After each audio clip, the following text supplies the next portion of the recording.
moves out of town, or gets sick, or gets a new job and can't make the meeting nights, or runs out of the meeting screaming, I don't want to hear about any more problems in the Public Works Department, or whatever it is. Not the City Council, this commission picks someone to fill the vacancy. All necessary expenses of the commission are paid by the city. Your primary expenses are going to be printing. To print copies of the charter and to print a summary of the charter. You're going to have some travel expenses. You may want the NICSA Charter Commission Chairman to come talk to you about what they did in NICSA. You may want somebody from a council manager city to come and tell you how that works, whatever. But the biggest expense is going to be printing. And it could be that your city has the capacity to print this in-house. I don't know. Cities like Blue Springs and Lee Summit have the capacity in-house. Others go outside to have it printed. That's something that you have to work out with the city. And we'll talk a little bit more later on. The charter has to be voted on no later than April election of 2014. As a practical matter, that means you have 9 months to finalize your charter, and 3 months, in my opinion, to go around and explain it to the various groups in the community.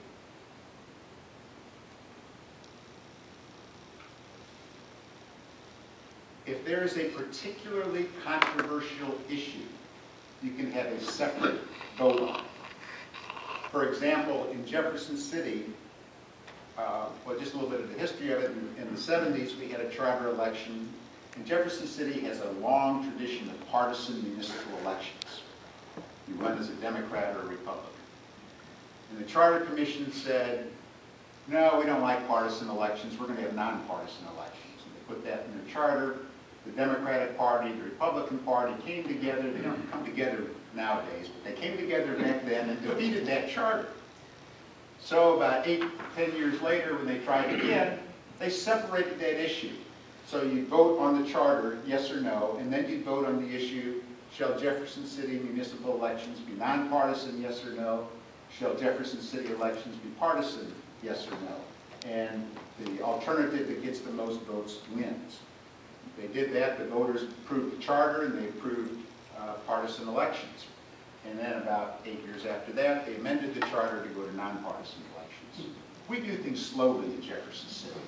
We do things very, we're always going sort of in the right direction, but very slowly. The charter needs to be adopted by 50% plus 1 vote at the April election. Now, when you finalize your charter and it's adopted by the voters, this is not like the 10 Commandments, etched in stone and can never change. You can amend your charter.